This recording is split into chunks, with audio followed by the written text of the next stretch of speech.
Good afternoon, dear students. So 11th Accountancy Lesson 2 continue பண்ண போகிறோம். ஓகேவா? ஸோ லாஸ்ட் கிளாஸில் நம்ம accounting principles or accounting concept discuss பண்ணிக்கிட்டு இருந்தோம். ஸோ எது வரைக்கும் நம்ம டிஸ்கஸ் பண்ணோம் அப்படின்னா டூயல் ஆஸ்பெக்ட் கான்செப்ட் வரைக்கும். ஓகேவா? So accounting principles or accounting concept அப்படின்னா என்னென்னா, நம்ம அக்கௌண்டிங் டிரான்சாக்ஷனை நம்ம புக்ஸ் ஆஃப் அக்கௌண்ட்ஸில் ரெக்கார்ட் பண்ணும்போது ஒரு சில rules and regulations, policies, concept, so இதெல்லாம் நம்ம என்ன பண்ணணும் அப்படின்னா ஃபாலோ பண்ணணும். ஓகேவா? ஸோ அப்படி ஃபாலோ பண்ணுறது என்னென்ன கான்செப்டில் நம்ம ஃபாலோ பண்ண போகிறோம் அப்படின்னா நம்ம டிஸ்கஸ் பண்ணிட்டு இருந்தோம். ஓகேவா? ஸோ இதுதான் அக்கௌண்டிங் பிரின்சிபிள்ஸ். ஸோ இதில் நம்ம டூயல் ஆஸ்பெக்ட் கான்செப்ட் வரைக்கும். Okay. So first accounting concept என்ன அப்படின்னா business entity concept. Number 2 money measurement concept. Number 3 going concern concept. So number 4 cost concept. Then number 5 dual aspect concept. So இது வரைக்கும் நம்ம discuss பண்ணோம்.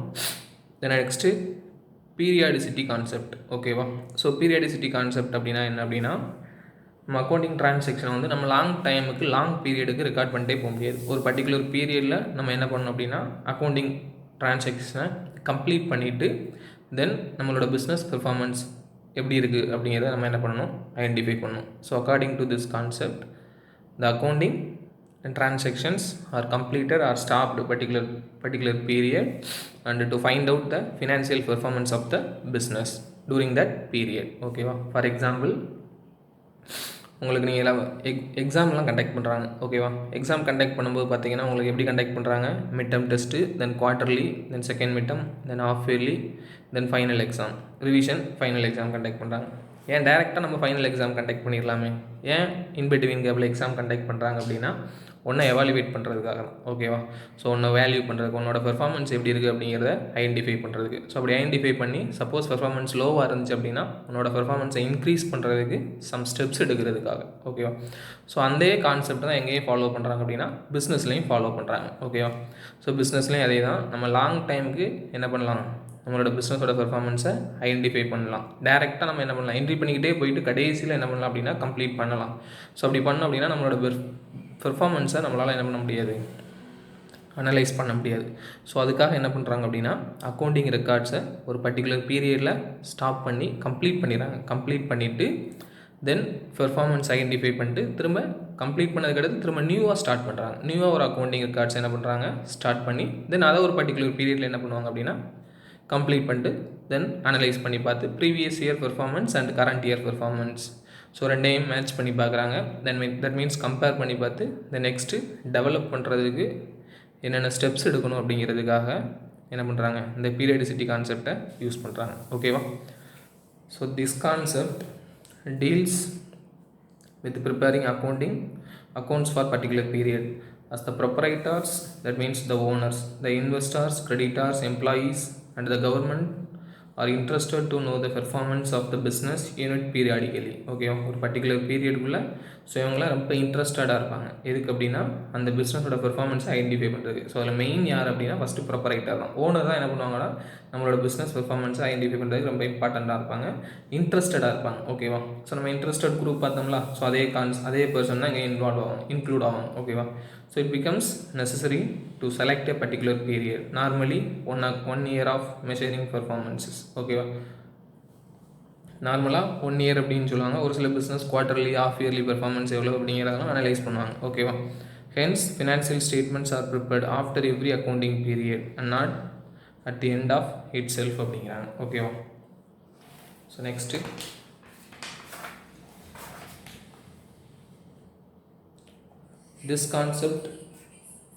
this concept is a business in distribution of income to the owners and comparing and evaluating the performance of the different periods. Okay, so different periodsல பிஸ்னஸோட performance identify பண்ணுறதுக்கு ரொம்ப ஹெல்ப்ஃபுல்லாக இருக்குது அப்படிங்கிறாங்க. எந்த கான்செப்ட் அப்படின்னா periodicity concept. Okay, so next matching concept. So matching கான்செப்ட்னா என்ன அப்படின்னா மேட்ச் பண்ணி பார்க்கலாம். ஓகேவா? அது என்னென்னா ஒரு பர்டிகுலர் அக்கௌண்டிங் இன்ஃபர்மேஷனை தென் அதுக்கு ரெலவெண்ட்டாக இருக்கக்கூடிய இன்ஃபர்மேஷனோட மேட்ச் பண்ணி பார்க்குறதா எது அப்படின்னா matching concept. Okay, according to this concept revenues during the accounting period are matched with expenses incurred during that period to earn the revenue during the period. Okay, so according to this concept, revenues during an accounting period are matched with expenses incurred during that period to earn the revenue during that period அப்படிங்கிற. ஓகேவா? So என்ன அப்படின்னா நம்ம எதை match பண்ணி பார்க்கணும் அப்படிங்கிறாங்க அப்படின்னா ரெவன்யூஸை எதோட மேட்ச் பண்ணி பார்க்கணும் அப்படின்னா எக்ஸ்பென்சஸோட மேட்ச் பண்ணி பார்க்கணும். ஸோ அப்படி மேட்ச் பண்ணி பார்த்தா நம்மளுக்கு என்ன கிடைக்கும் அப்படின்னா கரெக்டான ரிசல்ட் கிடைக்கும். ஓகேவா? ஸோ ஒரு பர்டிகுலர் இன்ஃபர்மேஷனை தென் அதுக்கு ரெலவெண்ட்டாக அதுக்கு ரிலேட்டடாக இருக்கக்கூடிய இன்ஃபர்மேஷனோட வச்சு நம்ம என்ன பண்ணி பார்க்கணும் அப்படின்னா மேட்ச் பண்ணி பார்க்குறோம். ஓகேவா? This concept is based on the accrual concept and periodicity concept. Periodicity concept fixes the time frame for measuring performance and determining the financial statuses. All expenses paid during that period are not considered, but only the expenses related to the accounting periods are considered அப்படிங்கிறாங்க. ஓகேவா? So இந்த matching concept அப்படிங்கிறது எது ரிலேட்டடாக இருக்கும் அப்படிங்கிறாங்க, எது base பண்ணியிருக்கும் அப்படின்னா periodicity concept and accrual concept. So ரெண்டையும் பேஸ் பண்ணி தான் இருக்கும் அப்படிங்கிறாங்க. நம்ம பீரியாடிசிட்டி கான்செப்ட் பார்த்துட்டோம். ஓகேவா? ஸோ பீரியாடிசிட்டி கான்செப்ட் அப்படிங்கிறது ஒரு பர்டிகுலர் பீரியடோட கம்ப்ளீட் ஆயிரும், அதை எவாலுவேட் பண்ணுறது தான் பீரியாடிசிட்டி கான்செப்ட். ஓகேவா?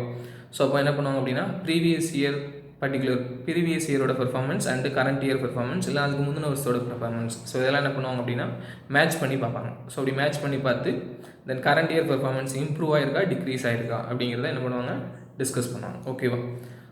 On the basis of this concept adjustments are made for the accounting outstanding and prepaid expenses and accrued and unearned revenues. All due provisions are made the depreciation of the fixed asset bad debts relating to the accounting period. Thus it matches the revenues earned during the accounting period with the expenses incurred during that accounting period to earn the revenues before sharing any profit or loss அப்படிங்கிறாங்க. ஓகேவா?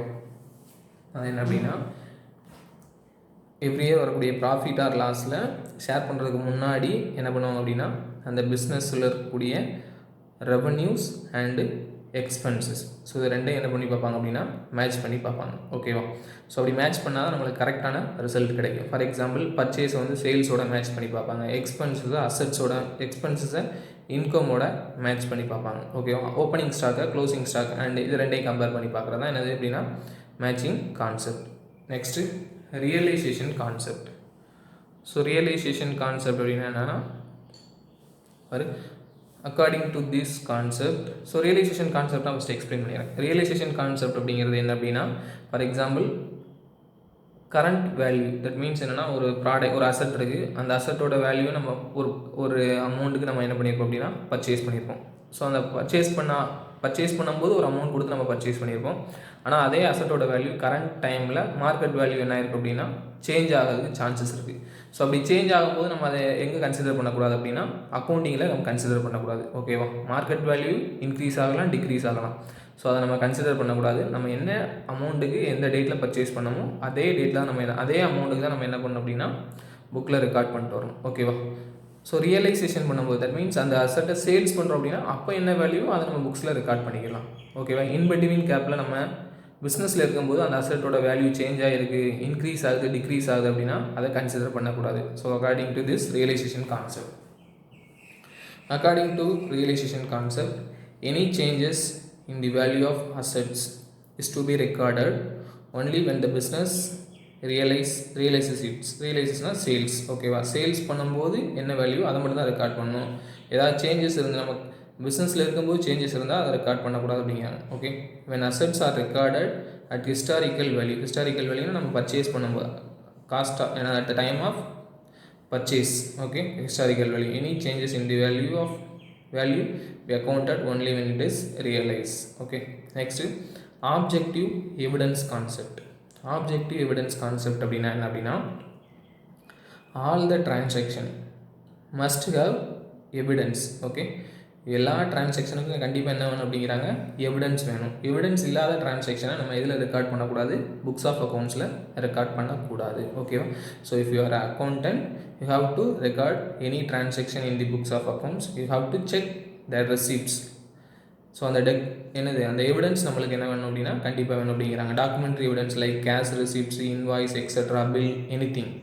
So அந்த evidence இருந்தால் மட்டும்தான் நம்ம என்ன பண்ணணும் அப்படின்னா அந்த புக்ஸ் ஆஃப் அக்கௌண்ட்ஸில் ரெக்கார்ட் பண்ணணும், other then the not recorded the transaction. Okay, so இது எதுக்காக அப்படின்னா it ensures authenticity, accuracy and reliability of the transaction entered in the books of accounts. In case ஃபியூச்சரில் ஏதாவது ரெஃபரன்ஸ் இல்லைனா ஏதாவது ப்ராப்ளம் வருது அப்படின்னா அந்த டைமில் எவிடன்ஸ், அந்த டைமில் நம்மளுக்கு எவிடன்ஸாக எதுக்கு ஹெல்ப் ஆகும் அப்படின்னா அந்த கேஷ் ரெசிப்ட், இன்வாய்ஸ், அந்த பில், வவுச்சர்ஸ் இதனால் நம்மளுக்கு என்ன ஆகும், ஹெல்ப் ஆகும். ஸோ அப்போ மைண்டில் வச்சுக்கணும், நம்மளுக்கு எவிடன்ஸ் இருந்தால் மட்டும்தான் நம்ம என்ன பண்ணணும் அப்படின்னா ரெக்கார்ட் பண்ணணும். ஸோ இது ஆப்ஜெக்டிவ் எவிடன்ஸ் கான்செப்ட். ஓகேவா? So next concept accrual concept. So accrual concept அப்படின்னா என்ன அப்படின்னா நம்ம ஆல்ரெடி ஃபஸ்ட் லெசனில் டிஸ்கஸ் பண்ணியிருக்கோம். ஓகேவா? பேசிஸ் ஆஃப் அக்கௌண்டிங் சொல்லி பார்க்கும்போது cash basis, accrual basis, mixed or hybrid பேசிஸ்ன்னு சொல்லி பார்த்தோம். ஓகேவா? ஸோ நம்ம அக்ரூவல் பேசிஸ் அப்படின்னு சொல்லி பார்க்கும்போது என்ன அப்படின்னா cash is paid or received, cash is paid or received அப்படின்னு பார்த்தோம். ஸோ ஓகேவா? ஸோ அந்த கேஷ் பே பண்ணாலும் இல்லைனா பண்ணலனாலும் நம்ம அதை என்ன பண்ணலாம் அப்படின்னா புக்ஸ் ஆஃப் அக்கௌண்ட்ஸில் ரெக்கார்ட் பண்ணலாம் அப்படிங்கிறாங்க. ஓகேவா? கேஷ் பேசிஸில் இருக்கக்கூடிய மட்டும் தான் நம்ம என்ன பண்ணக்கூடாது, ரெக்கார்ட் பண்ணணும் அப்படிங்கிற நெசசிட்டியில், whether the transaction related if it is cash received or cash paid, okay, we have to recorded in the accounts. Okay, according to accrual concept, the effects of the transactions are recognized on mercantile basis. Accrual basis க்கு another one name என்ன அப்படின்னா mercantile basis. when they occur or not, when cash pay or received. ஓகேவா? பே பண்ணாலும் சரி, receive பண்ணாலும் சரி, அது அக்யூர் ஆயிருந்தாலே நம்ம என்ன பண்ணலாம் அப்படின்னா ரெக்கார்ட் பண்ணலாம். ஓகேவா? அந்த டிரான்சாக்ஷன் ஈவெண்ட்ஸ் ஆர் கம்ப்ளீட் ஆயிருந்தாலே நம்ம என்ன பண்ணலாம் அப்படின்னா ரெக்கார்ட் பண்ணலாம் அப்படிங்கிறாங்க. இன்கர்டு. ஓகேவா? So revenue is recognised when it is earned and expenses are recognized when they are incurred. Okay, all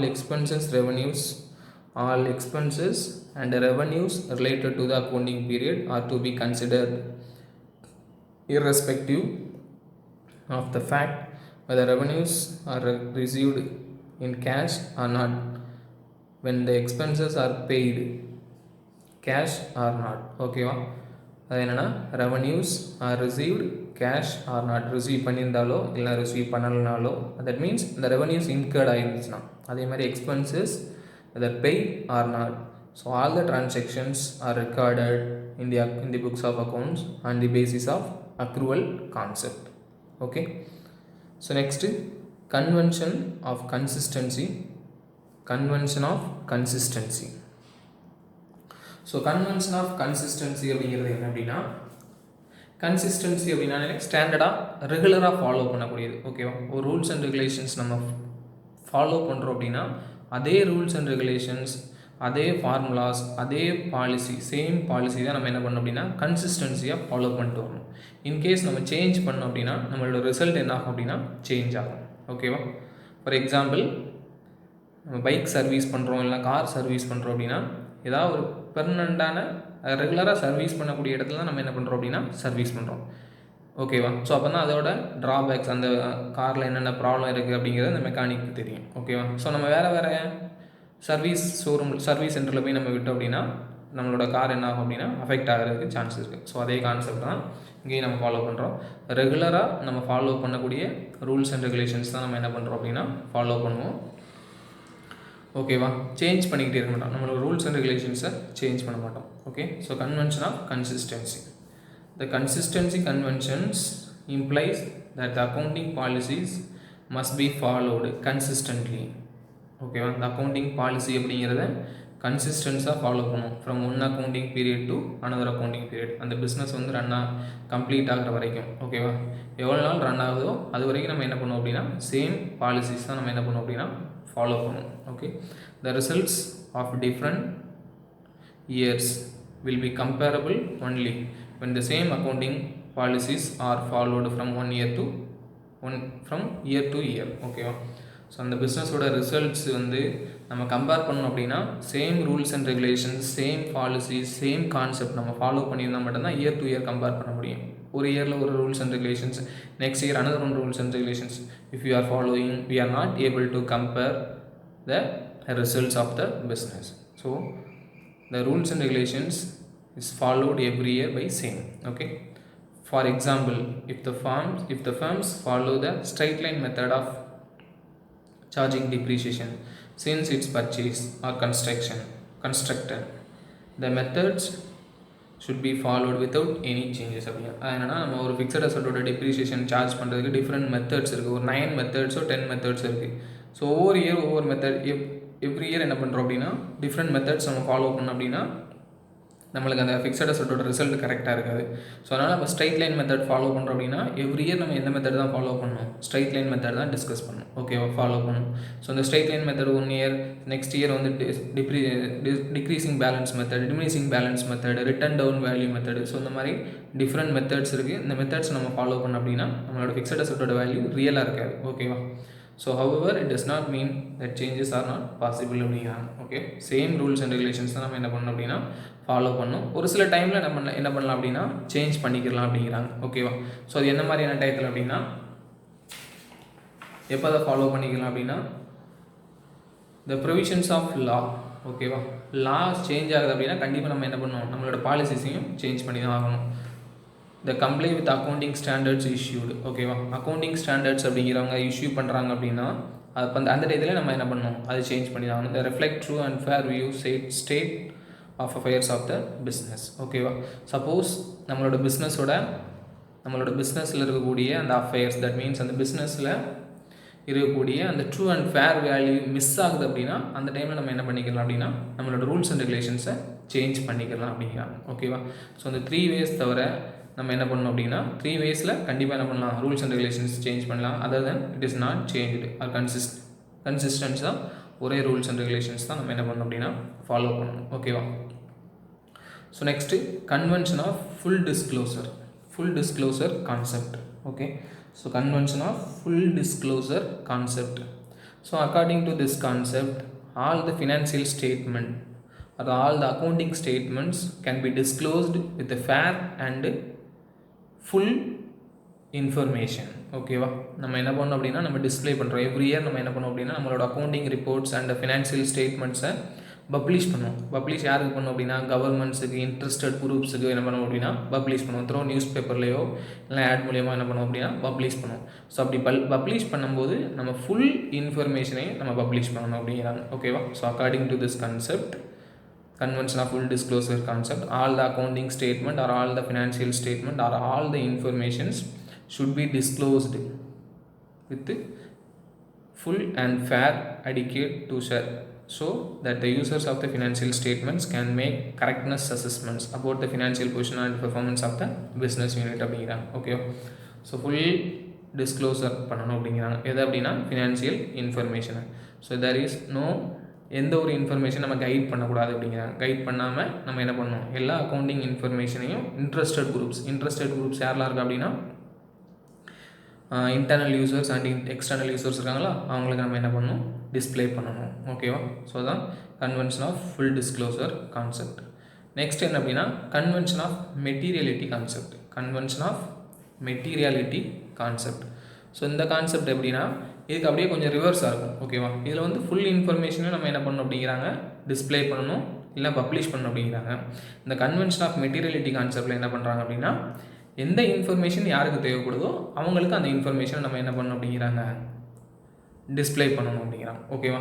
so for example ஓனர்ஸுக்கு ஒரு இன்ஃபர்மேஷன் தேவைப்படும், தென் கிரெடிட்டார்ஸுக்கு ஒரு இன்ஃபர்மேஷன் தேவைப்படும், கவர்மெண்ட்டுக்கு ஒரு இன்ஃபர்மேஷன்ஸ் தேவைப்படும். ஸோ அப்போ அவங்களுக்கு என்ன information based on their necessity we have to display or published. Okay, according to this convention financial statement should be disclosed all material items. எல்லா மெட்டீரியல் ஐட்டம்ஸையும் நம்ம என்ன பண்ணணும் அப்படின்னா டிஸ்க்ளோஸ் பண்ணணும் அப்படிங்கிறாங்க. Okay, disclose all material items which might be influence the decision of the user of financial statements. Hence any item which is not significant and not relevant to the users you need not to disclose the financial statement. ஓகேவா. அது என்ன சொல்கிறாங்க அப்படின்னா யாருக்கு எந்த material, that means எந்த information அவங்களுக்கு தேவைப்படுதோ அதை டிஸ்க்ளோஸ் பண்ணணும்.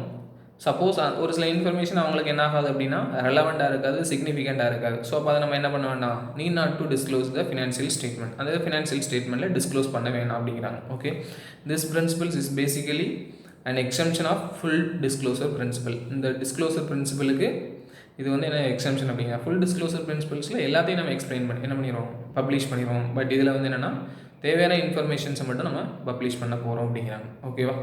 ஸோ ஃபார் எக்ஸாம்பிள் பாருங்கள், and items material to one person may be immaterial to another person அப்படிங்கிறாங்க. ஓகேவா? ஸோ ஒரு பர்சனுக்கு தேவைப்படக்கூடிய இன்ஃபர்மேஷன் அனதர் ஒன் பர்சனுக்கு அது வந்து தேவைப்படாமல் இருக்கலாம் அப்படிங்கிறாங்க. ஓகேவா? So according to convention of materiality concept. So last concept convention of conservatism or prudence அப்படிங்கிறாங்க. Convention of conservatism or prudence. Convention or conservatism or prudence அப்படின்னா என்ன அப்படின்னா precaution or cautions or playing safe அப்படிங்கிறாங்க. ஓகேவா? So நம்ம எப்போதுமே நம்ம என்னென்னா அக்கௌண்டிங் ரெக்கார்ட்ஸை ரெக்கார்ட் பண்ணுறோம் அப்படின்னா ரொம்ப சேஃபாக நம்ம ப்ரிகாஷனாக என்ன பண்ணணும் அப்படிங்கிறாங்க, ரெக்கார்ட் பண்ணணும் அப்படிங்கிறாங்க. Okay, so it is a policy of caution or playing safe. It is a policy of caution ரொம்ப முன்னெச்சரிக்கையாக இருக்கணும் அப்படிங்கிறாங்க. ஓகேவா? Or playing safe while recording the business transaction one has to anticipate no income but provide for all possible losses. Okay, so if you are recording the accounting transaction, you are not considered income. That means you are not considered profit, but you have to concentrate any losses. Okay, அது என்னன்னா எப்போதுமே நம்ம accounting ட்ரான்சாக்ஷனை நம்ம record பண்ணுறோம் அப்படின்னா ப்ராஃபிட்டை consider பண்ணி record பண்ணக்கூடாது. அந்த ட்ரான்சாக்ஷன் மூலயமா நம்மளுக்கு லாஸ் வராமல் இருக்கிறதுக்கு நம்ம என்ன பண்ணணும் அப்படின்னா ரெக்கார்ட் பண்ணணும் அப்படிங்கிறாங்க. ஃபார் எக்ஸாம்பிள் என்ன சொல்கிறாங்க அப்படின்னா ஒரு வேல்யூ இருக்குது, ஒரு ஸ்டாக்கோட வேல்யூ இருக்குது. ஓகேவா? ஸ்டாக்கோட வேல்யூ எவ்வளோ இருக்குது அப்படிங்கிறாங்க, 35,000. என்ன ப்ரைஸ் அப்படின்னா cost price 30,000. Then market realisable price, that means saleable price எவ்வளோ இருக்குது அப்படின்னா 25,000 தான் இருக்குது. ஸோ இப்போ நம்ம அக்கௌண்ட்ஸில் ரெக்கார்ட் பண்ணும்போது நம்ம எதை தான் ரெக்கார்ட் பண்ணோம் அப்படின்னா 25,000 தான் ரெக்கார்ட் பண்ணோம். Whichever is less cost price or realisable price, whichever is less you have to record. So இப்போ நம்ம என்னென்னா ப்ராஃபிட்டை கன்சிடர் பண்ணி நம்ம ரெக்கார்ட் பண்ணுறோம்னு வச்சுக்கோங்களேன். ஸோ சப்போஸ் மார்க்கெட்டில் இந்த இதோட வேல்யூ இன்க்ரீஸ் ஆகலாம், டிக்ரீஸ் ஆகலாம். ஸோ இன்க்ரீஸ் ஆயிடுச்சுன்னா நோ ப்ராப்ளம், டிக்ரீஸ் ஆயிடுச்சுன்னு வச்சுக்கோங்களேன், அப்போ நம்ம இந்த ப்ரைஸை நம்ம சேலபிளாக கன்சிடர் பண்ணோம்னா நம்மளுக்கு லாஸ் ஆகிடும். ஸோ அதனால் நம்ம என்ன பண்ணுறோம், எப்போதுமே லோ ப்ரைஸை கன்சிடர் பண்ணோம் அப்படின்னா நம்மளுக்கு லாஸ் வராமல் இருக்கும். ஓகேவா? கண்டிப்பாக ப்ராஃபிட் வருதோ இல்லையோ கண்டிப்பாக என்ன வராமல் இருக்கும் அப்படின்னா லாஸ் வராமல் இருக்கும் அப்படிங்கிறாங்க. ஸோ அதான் conservatism or prudence, policy of caution or playing safe while recording the ட்ரான்சாக்ஷனை நம்ம ரெக்கார்ட் பண்ணும்போது ரொம்ப சேஃபாக இருக்கணும் அப்படிங்கிறாங்க. ஓகேவா? ஸோ அதனால என்ன சொல்கிறாங்க, convention of conservatism or prudence concept is very important to recording the business transaction. Okay, so இதோட நம்மளுக்கு என்ன ஆகுது அப்படின்னா accounting principles and accounting concept completed பாரு. Going concern concept, convention of consistency and accrual concept are consider as a fundamental accounting assumptions. Okay, so recall பண்ணிடுறேன். கொடுத்துருக்காங்க business entity concept, owners and business are two entities. Short பண்ணி கொடுத்துருக்காங்கப்பா. So ஓனர்ஸும் பிஸ்னஸும் வேறு அப்படிங்கிறாங்க. மணி measurement only monetary transactions are recorded. Going concerns business will continue for foreseeable futures. Long டைமுக்கு business continue ஆகும் அப்படின்னு சொல்லி மெஷர் பண்ணுறது. Then cost concept, assets are recorded at cost price. நம்ம பர்ச்சேஸ் பண்ணும்போது என்ன ப்ரைஸில் ரெக்கார்ட் பண்ணமோ அந்த ப்ரைஸ், என்ன ப்ரைஸில் பர்ச்சேஸ் பண்ணுறோமோ அந்த ப்ரைஸை ரெக்கார்ட் பண்ண அப்படிங்கிறாங்க. டியூவல் கான்செப்ட்னா டெபிட் அண்ட் கிரெடிட் ஆஸ்பெக்ட் கான்செப்டில் ரெக்கார்ட் பண்ணுறோம். பீரியாடிசிட்டி கான்செப்ட் மீன்ஸ் அக்கௌண்டிங் அப்படிங்கிறது ஒரு பர்டிகுலர் இயரில் என்ன ஆயிரும் அப்படின்னா க்ளோஸ் பண்ணிடணும் அப்படிங்கிறாங்க. ஓகேவா? தட் மீன்ஸ் 1 year அப்படிங்கிறாங்க. தென் மேட்சிங் கான்செப்ட், எக்ஸ்பென்சஸ் அப்படிங்கிறத இன்கமோட நம்ம மேட்ச் பண்ணி பார்க்கணும். எக்ஸ்பென்ஸ் அப்படிங்கிறத ரெவன்யூஸோட மேட்ச் பண்ணி பார்க்கணும். பர்டிகுலர் இன்ஃபர்மேஷனை அதுக்கு ரெலவெண்ட்டான இன்ஃபர்மேஷனோட மேட்ச் பண்ணி பார்க்கணும். ஓகே, ஸோ ரியலைசேஷன் கான்செப்ட் அப்படிங்கிறது காஸ்ட் ப்ரைஸை நம்ம எப்போதுமே கன்சிடர் பண்ணணும், மார்க்கெட் ப்ரைஸை கன்சிடர் பண்ணக்கூடாது. ஓகேவா? ஸோ சேல்ஸ் பண்ணும்போது என்ன ப்ரைஸோ அந்த ப்ரைஸை கன்சிடர் பண்ணலாம். இன்பிட்வீன் கேப்பில் அந்த பிஸ்னஸில் இருக்கும்போது அந்த அசட்டோட வேல்யூ சேஞ்ச் ஆகுது, டிக்ரீஸ் ஆகுது, இன்க்ரீஸ் ஆகுதுன்னா அதை நம்ம ரெக்கார்ட் பண்ணக்கூடாது அப்படிங்கிறாங்க. ஓகே, தென் ஆப்ஜெக்டிவ் எவிடன்ஸ். ஆப்ஜெக்டிவ் எவிடன்ஸ் அப்படிங்கிறது all the transaction should have and supporting documents are supporting evidence like cash receipt, memo, cash memo, then invoice, vouchers, anything.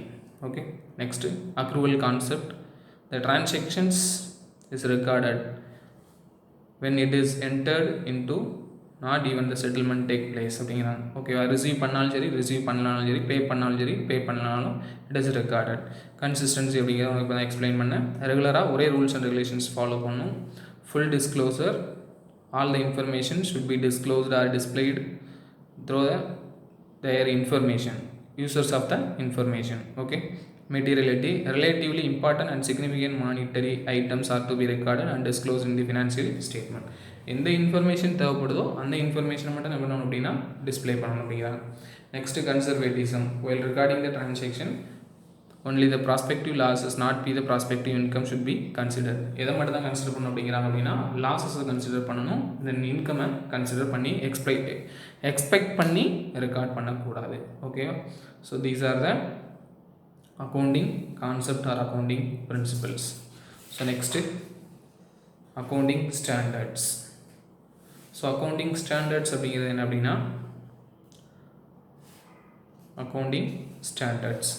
For example இப்போ அக்கௌண்டிங்கை frame பண்ணுறாங்க, யார் frame பண்ணுவோம் அப்படின்னா ஒரு particular person என்ன பண்ணுறாங்க, particular பர்சனோ இல்லை பர்டிகுலர் குரூப் ஆஃப் இன்ஸ்டியூஷனோ அதுக்குன்னு என்ன பண்ணுவாங்க அப்படின்னா ஃப்ரேம் பண்ணுவாங்க. ஃபார் எக்ஸாம்பிள் ஒவ்வொரு இதுக்கும் குவாலிட்டி மெஷர் பண்ணுறாங்க, ஐஎஸ்ஓன்னு இருக்குது, ஐசிசின்னு இருக்குது, இன்டர்நேஷ்னல் கிரிக்கெட் கவுன்சில் இருக்குது, பிசிஐசின்னு இருக்குது, பிசிசிஐன்னு இருக்குது.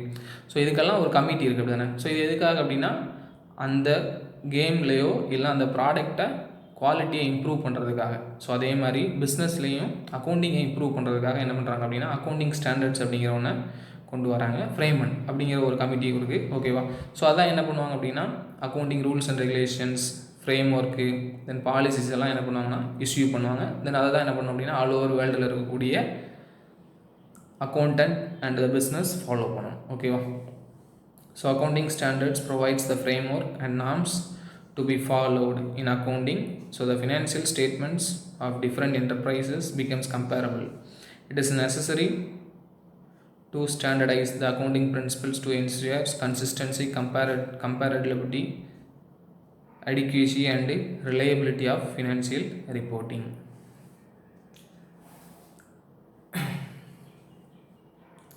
In the words of Hochler, accounting standards are codes conducted imposed by customs law professional bodies for the benefit of public accountants and accountant generally. ஓகேவா? So ஹோக்லர் அப்படிங்கிறவங்க என்ன சொல்கிறாங்க அப்படின்னா accounting standards are the code of conduct imposed by customs law professional bodies. எதுக்காக